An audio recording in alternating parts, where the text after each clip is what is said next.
Hey guys, welcome to the second part of the Fire Temple, and here we are in the Boulder Maze. So as soon as you enter, you want to head immediately to the right, and then just avoid the rolling boulders that try and crush you. And as soon as you head into this little cubby here, you'll see that there is a switch, so step on it, and this will release the next Goron. Talk to him to learn another cool tip. So after talking to him, you want to grab the small key right behind him. And so then you want to head back the opposite direction. This whole room is shaped kind of like a C, so it's like a half donut shape, and so you want to head along the outer wall, so just follow it and you'll get all the goodies along the way.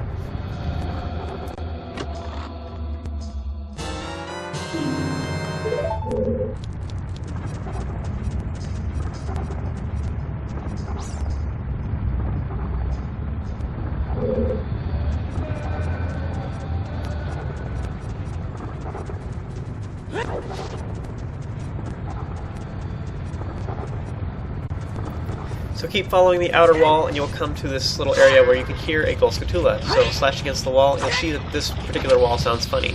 And as the Gorons told us earlier, that any wall that sounds funny like that, you can use bombs to blow them up. So slash the Skulltula and then you can collect the token by either using the hookshot or the jump attack. And so this is token number 59. So after once you've collected that, you want to continue heading along the outer wall, just avoiding the boulders that are trespassing along here. And then you want to head into this doorway in here. And this will lead us to the next Goron. So step on the switch to release him, and then he will give you another useful tip. This particular one tells you that whenever you catch on fire, you can swing your sword or roll to put out the flame. So pretty useful. So whenever you catch on fire, just roll or swing your sword. If you're fighting, just keep swinging your sword, and then you'll get the fire out.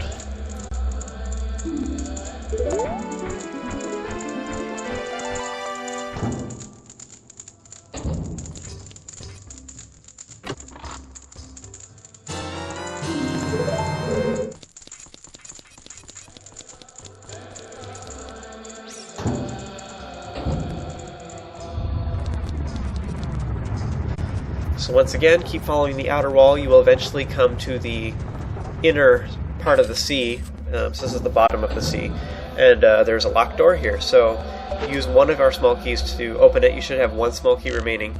And then inside this room, you'll see there are 3 locked doors.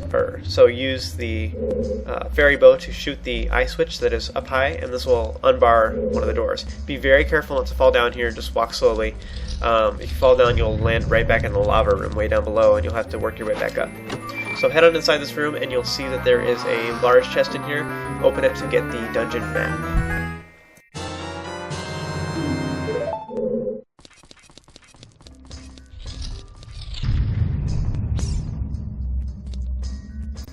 Once you've gathered that, you want to traverse across these skinny platforms and go into the door on the right. So we use our final remaining small key. And this room is also filled with lava, and you want to traverse across these skinny platforms here too. And then you want to jump across the grating that is suspended over the lava. I don't know who would build a temple like this and have these suspended iron things here, but apparently that's just the way you build fire temples. So as soon as you hop on, you'll see that it's actually an insidious trap, and this flame will follow behind you. So you want to outrun the firewall. Here you want to jump on the left side onto the iron grating, and then the next one you want to jump on the right side to avoid the red bubbles. Once you finally make it to the other side, you should have more than enough time to outrun the flame wall, and just head inside the door.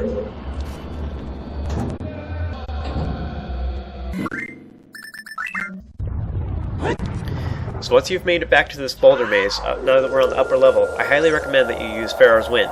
Now that you have a warp point here, you can teleport to this upper level to quickly get back here. This will make it faster to get back in case you fall down in this room or you are in one of the later rooms that take forever to get back. This way you can get back to this area because it's kind of the center part of the dungeon at this point.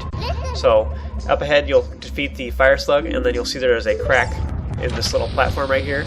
If you press up C, which is kind of difficult to do, you have to stand at just the right point above the crack. Navi will tell you that she hears Goron voices below. Lay a bomb in the suspicious crack, and then you can crawl down or climb down the grating, and then just follow the path until you get to a switch. Step on it, and then release the Goron, and then you can talk to him and he'll give you a useful tip. Up ahead there's an enemy that we have yet to face, but it's called a Flare Dancer. And these enemies are invulnerable at first. You have to use one of your items to stun it, basically. You can use either the hookshot or you can use bombs. Arrows do not work on it. So this particular Goron tells you that you can use bombs to harm it. So once you've freed him, you want to open the small chest to get a small key, and then you want to head forward, and I just want to point out that this room is one of the previous rooms we've already been in, so we just made a shortcut. So that's pretty useful, so you can, in case you end up falling down into that lava room, for example, you can work your way back up here quickly. So anyways, you want to head back to the boulder room. You can teleport using Pharaoh's Wind if you want, but I'm not going to waste the magic, I'm just going to head straight up.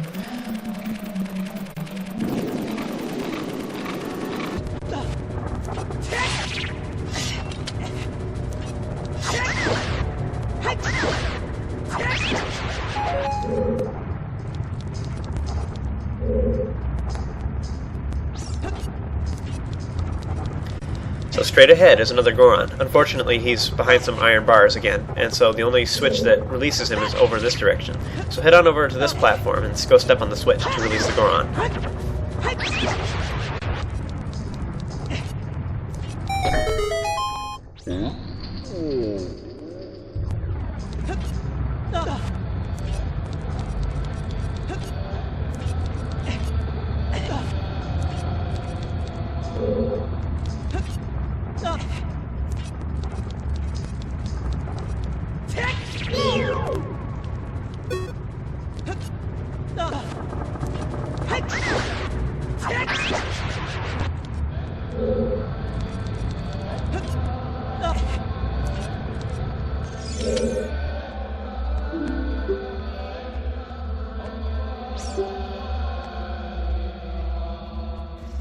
So once you've gotten that useful tip from this Goron friend of ours, he'll walk out of the room. So just watch that.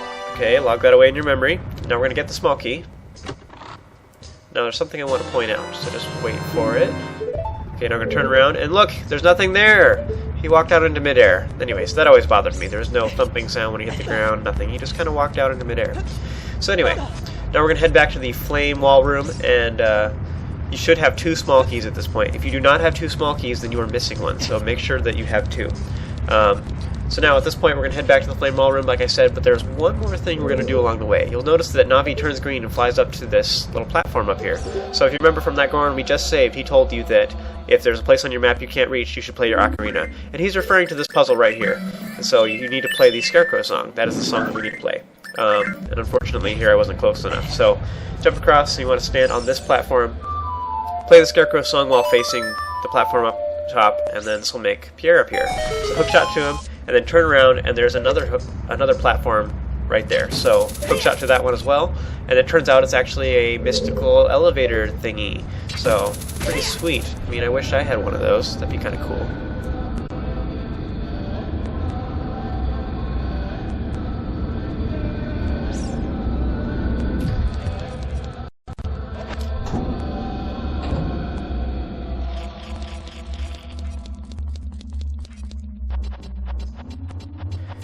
In this lone room, there is a gold Skulltula that is just begging to be killed, so shoot it down and collect token number 60.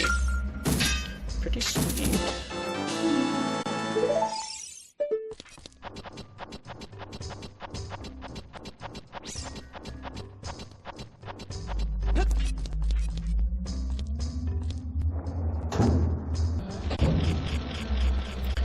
So as soon as you head into the room, you want to turn to the left, and there's a gold Skulltula that is just waiting for you. So 2 gold Skuttulas in a row. So shoot it and collect token number 61. At this point, that is all we had to do in this room, but there is one more thing we can do here, and that is a chest up top that contains 200 rupees. The puzzle is a little bit difficult to complete, so if you don't want to do it, feel free to just skip it. Then in case you step on the switch, this will make the flames go out for a short period of time. You want to stay as close to the left side of the donut as possible, and then you want to hookshot onto this platform because this particular wall is too steep for you. You'll slide down. So now you want to roll along because you'll save a little bit of time rolling, and then quickly get up to the chest before the flames come back. It may take you several tries, but it is doable, as I just showed you. Now at this point we're going to head back to the flame wall room, and this is a shortcut here. You can jump down. Do not move your analog stick because you will land straight in the middle of the platform. It'll center you, so do not move. In any case, you'll fall down, you'll take a heart of damage, all well. So head into the flame wall room and jump back onto the grating to make the flames start again.